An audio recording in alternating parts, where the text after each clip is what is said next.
bukan? Ketika dia mengambil keputusan keluar daripada tanah perjanjian, maka bagi orang Yahudi keluar dari tanah perjanjian itu berarti keluar daripada hadirat Allah, keluar daripada perlindungan Allah. Dan apa yang mau dicari oleh Elimelek dan keluarganya? Mau cari supaya ada kehidupan yang lebih baik. Saya percaya kehidupan Elimelek tidak beda dengan kehidupan kita, bukan? Maka kita semua ini adalah Elimelek. Kita semua ini adalah Naomi. Kita semua ini adalah Maklon dan Klio. Kenapa? Karena kita mau hidup kita lebih baik. Tapi saya bedanya adalah Indonesia bukan tanah perjanjian. Tetapi di sana ada orang-orang percaya, berarti kerajaan surga pun ada di sana. Nah, saudaraku, saya sendiri saja kaget ya. Itu tandanya berarti supaya ada yang ngantuk sehingga bangun semua.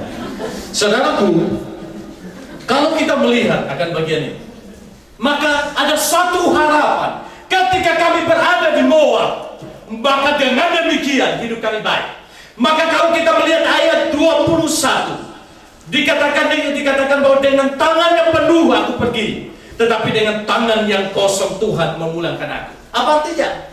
Ketika mereka mengambil keputusan untuk meninggalkan tanah Moab dan pergi ke Bethlehem, ada satu kerinduan, ada satu harapan yang penuh dalam hidup mereka, bahwa di sana bukan ada kekosongan, tapi di sana ada satu hidup yang lebih baik. Kenapa? Karena di Bethlehem hidup penuh dengan kekosongan, karena di sana ada kelaparan dan lain sebagainya. Tapi apa yang terjadi? Ketika sebuah keputusan keluar daripada kehendak Tuhan, ada akibat yang kita akan terima dalam hidup kita. Ketika kita berusaha melarikan diri dari hadapan Tuhan oleh karena sebuah pergumulan, maka ada harga yang terlalu mahal untuk kita bayar dalam hidup kita. Harga apa itu? Maka kalau kita melihat kembali ke Rut pasal 1, maka dikatakan Elimelek pun apa? Elimelek meninggal.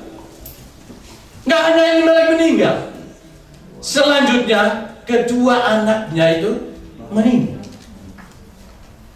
Kematian Elimelek otomatis membawa satu kepahitan bagi dirinya, bagi Naomi. Kematian dua putranya adalah satu kepahitan bagi Naomi. Tapi itu harga yang harus dibayar.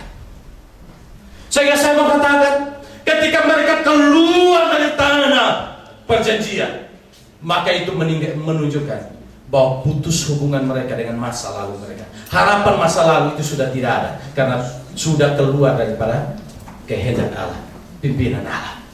Tapi ketika Elimelek meninggal, ingat, harapan masa itu pun hilang. Karena harapan seorang istri adalah suami. Kalau istri berdoa supaya suami meninggal, itu keterlaluan. Gitu ya. Jangan seperti ada cerita. Suatu ketika, pas tahun yang kedua pernikahan daripada suatu keluarga, tahun yang kedua, bangun pagi-pagi, ternyata istri ini mendapatkan suaminya menangis di depan rumah, di teras rumah. Kemudian datang ditanya, kenapa, salah apa? Padahal dari tadi malam tidak ada masalah apa-apa. Kemudian suaminya bilang, sebenarnya saya menangis ini ada alasan. Alasan apa? Seandainya kalau saya menyetujui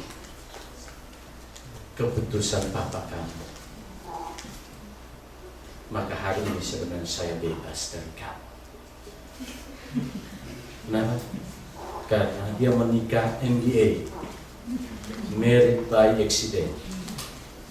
Nah, papanya kasih keputusan, engkau boleh tidak menikah dengan anak saya, tapi kamu harus jadi pekerja di rumah saya 2 tahun. Dan apa yang terjadi? Akhirnya terpaksa dia menikah karena dia melihat sanksi 2 tahun. Nah, setelah pas 2 tahun dia bilang, aduh, setelah dia hidup 2 tahun dengan istrinya, dia bilang, wah, ternyata bebas lebih, mengalami tantangan itu, mengalami tekanan itu lebih baik. Kenapa? Karena sebenarnya kalau dia menerima tawaran daripada papanya, maka hari ini dia sudah bebas dan lepas daripada tanggung jawab. Kenapa? Karena setelah masuk dalam rumah tangga, ternyata katanya istrinya lebih galak daripada anjing.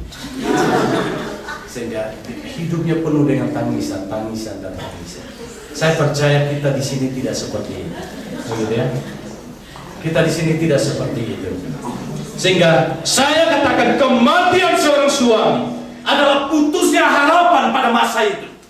Tapi kematian dua anak adalah putusnya harapan masa depan. Karena anak berbicara tentang keturunan. Maka ketika anak itu meninggal, putuslah masa depan kita. Sehingga saya menghargai orang yang berjuang sungguh untuk mendapatkan anak. Tetapi kembalikan semuanya kepada kedaulatan Tuhan. Karena Tuhan tahu yang terbaik. Amin. Nah, dalam kondisi ini kita melihat dia punya harapan supaya di dalam limpahannya dia mendapatkan banyak hal. Tetapi kenyataan hidupnya ternyata yang dia dapatkan malah kekosongan demi kekosongan. Bahkan kepahitan demi kepahitan dia dapatkan di dalam hidupnya. Apa yang terjadi, saudaraku? Semua ini dia terima oleh karena dia berusaha keluar daripada rencana Allah. Elimelek berusaha keluar daripada rencana dan hadirat Allah. Dan apa yang terjadi, saudaraku? Kita melihat bahwa hidupnya penuh dengan kehampaan. Sehingga saat ini saya mau katakan kepada saudara, jangan coba-coba berusaha untuk lari daripada hadirat Allah.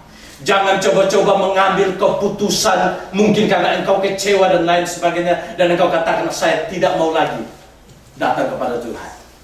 Banyak harga yang engkau akan bayar lebih besar dalam hidupmu. Kenapa? Karena mungkin engkau pergi dengan kosong, tapi Tuhan akan menambahkan kekosongan di dalam dan kepahitan di dalam hidupmu. Nah, saudaraku, mari kita belajar dari bagian ini. Bahwa orang yang keluar daripada kehendak Tuhan adalah orang yang mungkin juga pada akhirnya diberkati, tapi banyak harga yang harus dia bayar di dalam hidupnya.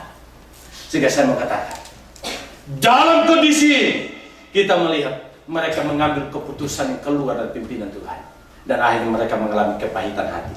Tapi saya mau katakan, apakah Tuhan berhenti memelihara mereka? Saya katakan tidak. Karena pemeliharaan Tuhan bukan bergantung kepada kita baik atau tidak, bukan kita rohani atau tidak, tetapi di dalam kedaulatan Tuhan. Dan katakan dia berhak memelihara siapa yang dia mau untuk dia pelihara. Roma pasal yang ke-9 ayat 12 dan ayat yang ke-13. Maka kita kembali kepada bagian ini, bahwa dalam kondisi ini kita melihat bahwa Naomi mengalami kepahitan hati oleh karena satu kehidupan yang sebenarnya keluar daripada kehendak Allah. Namun apa yang terjadi? Kita melihat bahwa Tuhan bisa bekerja dalam segala sesuatu untuk mendatangkan kebaikan. Maka dari kepahitan hati ini sendiri kita melihat ada hal yang Tuhan kerjakan di dalamnya. Apa yang terjadi?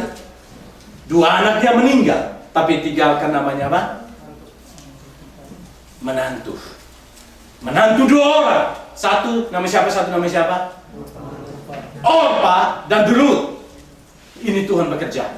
Di dalam kepahitan sekalipun, kalau Tuhan bekerja pasti ada berkat di situ. Amin. Di dalam kepahitan sekalipun, kalau Tuhan bekerja, di situ ada berkat. Dan saya bicara berkat bukan masalah materi. Tidak hanya materi saja, tetapi ada jiwa yang nilainya lebih besar daripada materi. Maka apa yang terjadi? Ketika semuanya sudah tidak dimiliki oleh Naomi, Naomi mengambil keputusan untuk kembali.